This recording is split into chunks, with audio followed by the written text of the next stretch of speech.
In the functional medicine world, or functional nursing, as I am a functional nurse, there is a concept of upstream and downstream.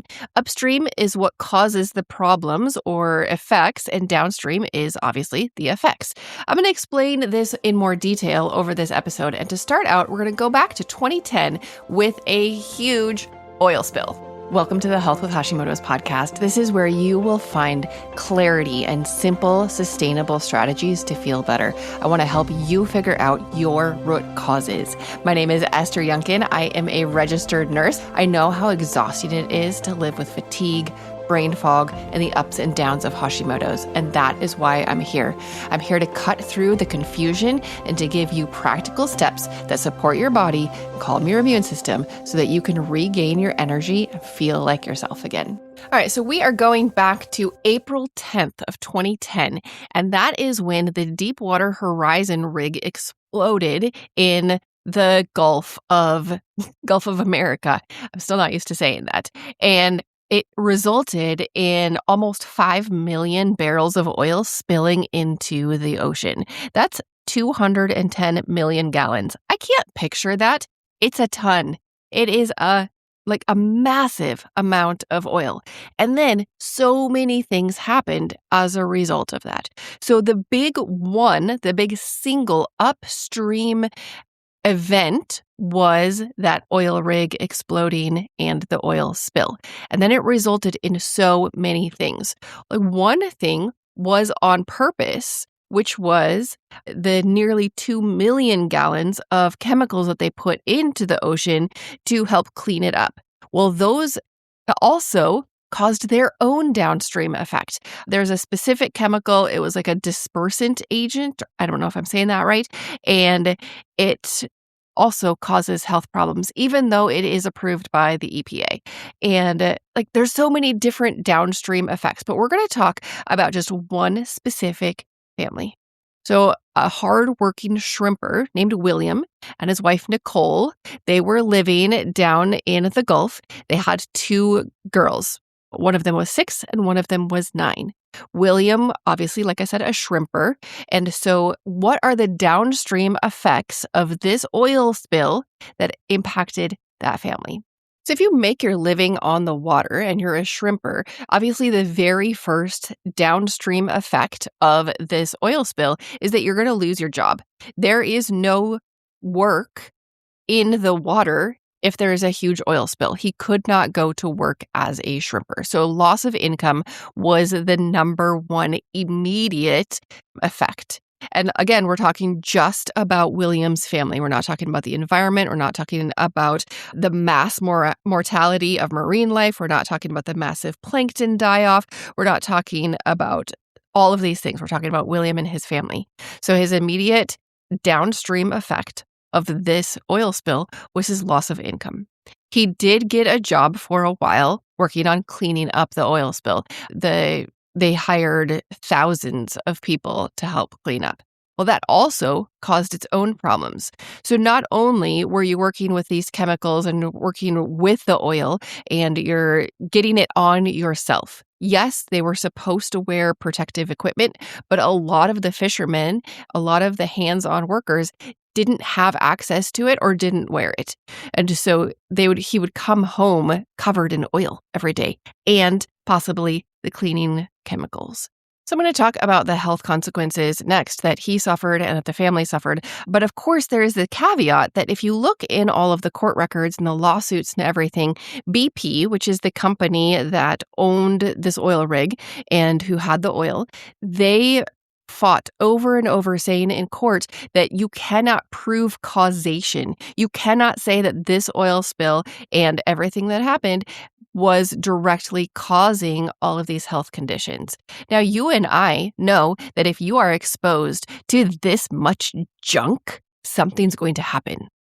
You listen to this podcast and probably other podcasts and audiobooks and things in this holistic wellness space because you know that different things are connected. You know that when A, B, and C happen, probably X, Y, and Z are going to result.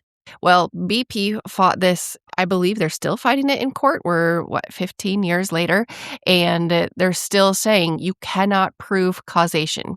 whatever they want to say that you can't prove causation, I can tell you that different things happen.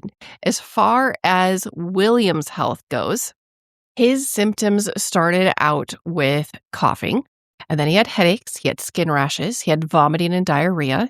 And then after about 3 to 6 months after working with the cleanup, he started bleeding from his ears and his nose, and he had an even heavier cough. William said he didn't have money for a doctor. Their family was on Medicaid for the kids, but Nicole and William do not have health insurance. So I mean, he was so stressed. And then you add that stress on top of everything. Of course, you know from listening to this podcast that stress is a root cause. Now, upstream and root cause, same thing. We are talking about the same thing. It's just two different ways to describe what's happening. If I say root cause, you're thinking maybe of a tree or of a plant and what they're digging their roots into. It feeds the tree. And then the symptoms are the leaves. Well, upstream, downstream, we're talking about upstream cause, and then the downstream is the symptoms. So as William is dealing with these physical symptoms that are downstream of the cause of the oil spill, now he's also having another upstream and downstream thing of stress. The stress was resulting from his loss of income and his physical symptoms. But then the stress also contributes to the symptoms. He said, basically, now I get sick and I stay sick. I don't sleep. I stay stressed out more than anything. As far as the kids, did not just affect William, of course. Their daughters were 6 and 8 when the oil spill happened. The 6-year-old, Brooklyn, she had asthma prior to this environmental disaster. And her mom said the asthma just got worse. Now she has constant upper respiratory infections. She said once it goes away, it comes right back. And before the oil spill, Elizabeth, she was 9, was the healthy kid. But now Elizabeth constantly suffers from rashes, allergies, inflamed sinuses, sore throat, and an upset stomach. And this oil spill was huge. Growing up, I was alive when the Exxon Valdez oil spill happened, but I was pretty young, and all I remember is the images of little ducks covered in oil, and that's probably because of the Dawn commercials, honestly, not because of the actual oil spill. This oil spill that we're talking about, it released one Exxon Valdez-sized oil spill every 3 to 4 days for the 87 days it took to cap this well. It's ginormous. We could spend, dozens of episodes just on the downstream effects. But I'm using it just to show you what is upstream, what is downstream. Because it's so simple to see. Obviously, there was one explosion and there was an oil spill. That is the initial upstream event. And then we can talk about all of the downstream events. With your health, it's a little different. Yes, there is upstream and there is downstream. And I love to help people figure out their root causes, these upstream things. And that is your first task when you are diagnosed with Hashimoto's, is figuring out why. Looking at all of the different things in your life and figuring out, what are your upstream events? What is contributing to the current state of your health? And it's not going to be just one thing. When I do a full intake on somebody, so let's say you go to my website, you go to the coaching tab, and you hire me as your Hashimoto's coach or nurse. And we're going to go through, if you just hire me for a 1 session, we're just going to talk about what you can do next. But if you hire me for one of the packages, we're going to sit down and you're going to tell me your life story. We're going to go through all of the root causes. And then I get to do one of my favorite things. It's a lot of work, but in between our first session together, when you tell me your story, and our next session, I actually get out a worksheet. It's called a functional health matrix. And I can't say there's just one upstream event in your life. We can't say there's only one root cause. So we want to look at the whole you. It's the official name of my business is the whole you, because you are a whole person.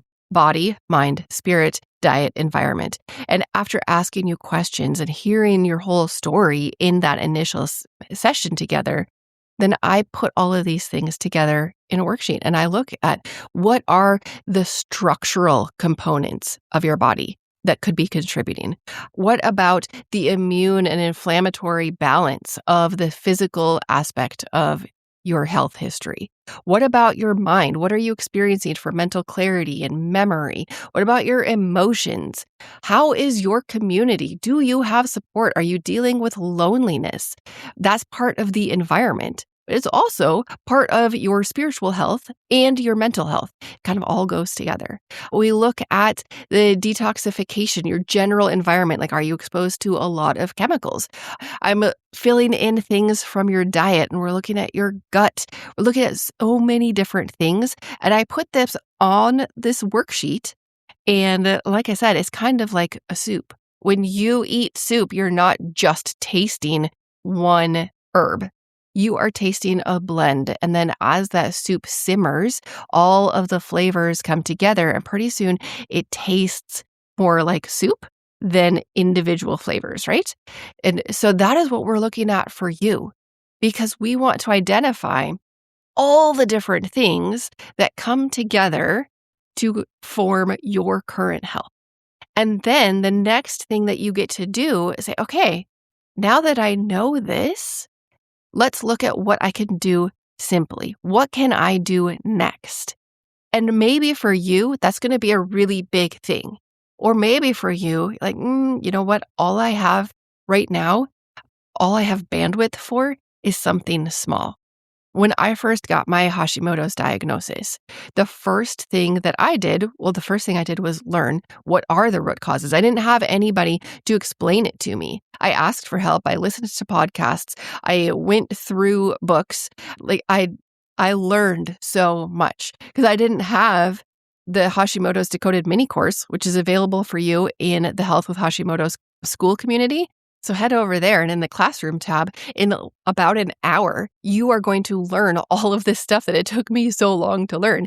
I'm going to teach you the most common root causes so that you can figure out what to do next. Well, when we're working together one-on-one, you also get to do that. Oh, I was telling you what I did first. The very first thing that I did after figuring out what the root causes are, and then figuring out which ones are probably, I'm dealing with, I bought an Oura ring. That was the first thing I did. That was really all I had bandwidth for, because I didn't know for sure what was contributing to what.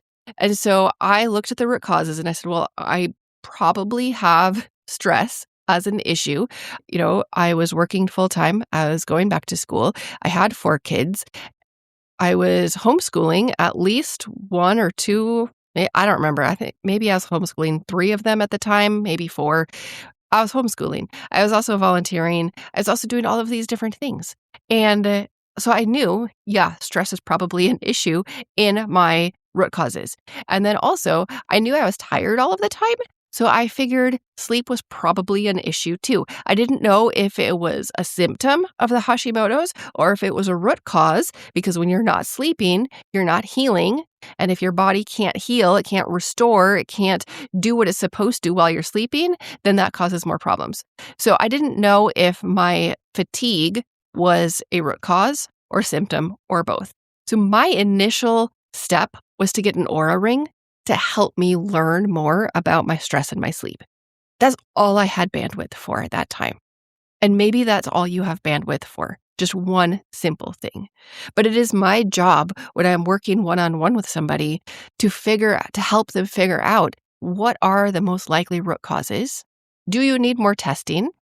Because for some of the root causes, you can guess, but you don't know for sure. Like, you grew up in a northern climate, you didn't have a vitamin D supplement every day, and you didn't eat a whole ton of sardines, well, you probably have low vitamin D.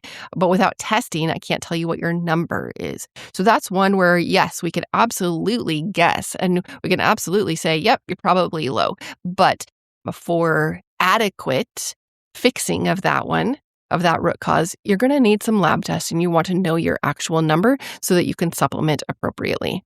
I test my vitamin D at least once a year to make sure that I am getting the right dose for a daily or weekly supplement. And I've talked about that quite a bit. So William, Nicole, Brooklyn, and Elizabeth, they had a very simple job of figuring out what the root cause was. It was the oil spill. For you, when you're dealing with fatigue, weight gain, brain fog, depression, joint and muscle pain, skin and hair issues, all these different things that go together with hypothyroidism or Hashimoto's, like, you can't say, oh, it was this one thing. So your first job is to figure out, well, what are the root causes? And thankfully, you have the Hashimoto's Decoded mini course that will make that super simple for you. And then your next job is to figure out which ones apply to you and your health history. And then your next job is to figure out, well, what can I do next? Which thing or things can I tackle right now? Can I look at my leaky gut? We're assuming that everybody with an autoimmune issue has a gut component because that's what we've been told. That's what different experts in the autoimmune world have figured out, that is one of the 3 root causes that everybody has. You have a genetic component, you have a gut component, and you have one or more triggers.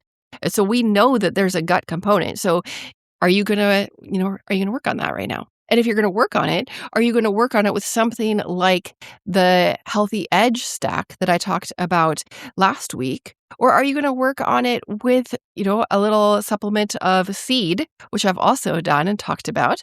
Are you going to work on your gut health by going to an autoimmune paleo diet? Are you going to work on it by incorporating fermented foods? Are you going to work on your gut health by abandoning the triple G, the gobble, gulp, and go? Are you going to transform your eating patterns so that you're not gobbling? You're actually slowing down. You're savoring the flavors. You're chewing your food well. You're not gulping huge, massive bites. You're actually chewing until it's like a smoothie or applesauce consistency.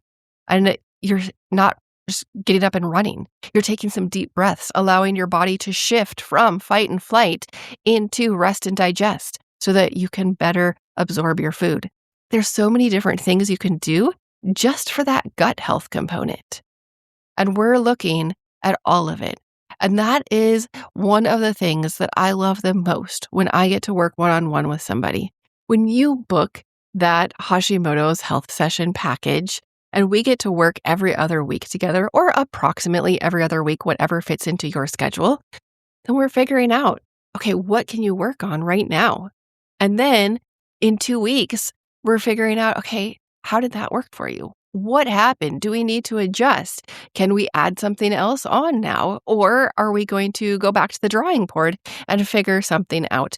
I'm in your corner, and it is so rewarding to see the health changes that happen in somebody's life when they get to work on it at their pace, and they know they're supported, and they know that I've got the education, that if they have a question, that either I already know it because I've already learned it, or I'm going to dig into it and I'm going to find reliable, credible answers for them, because that's what I do. I don't give you my hype. I don't give you media. I'm not giving you testimonials. I might give you some testimonials, but what I'm really looking at is there credible current research behind those testimonials? Is this going to work for the average person? Because we want to know, is this going to work for you? How can you address the root causes? How can you go upstream and clean up the toxic soup? Right, so I invite you to go to my website, healthwithhashimotos.com. Yes, of course, there is a link down in the show notes to make it easy peasy for you. And you're going to go to the coaching tab and book Hashimoto's root cause reset. Yep, root cause. That's the same thing as upstream. If you want more energy, better focus, steadier emotions, lasting confidence, if you want all of these things, if you want to feel like yourself again, go ahead and book the Hashimoto's Root Cause Reset. It is 6 different sessions, one-on-one, because you are the priority. Your story matters. Your goals matter. And we get to tailor all of this directly to you so you can feel like yourself again. I'll see you in the next episode or inside the Hashimoto's Root Cause Reset. This podcast is for informational and educational purposes only. Please discuss any changes with your trusted healthcare provider. To take your next step, join our school community and explore the courses available there. You do not have to figure your health out alone. So that is school, SKOOL.com, and it is the Health with Hashimoto's community. I'll see you next time on the Health with Hashimoto's podcast.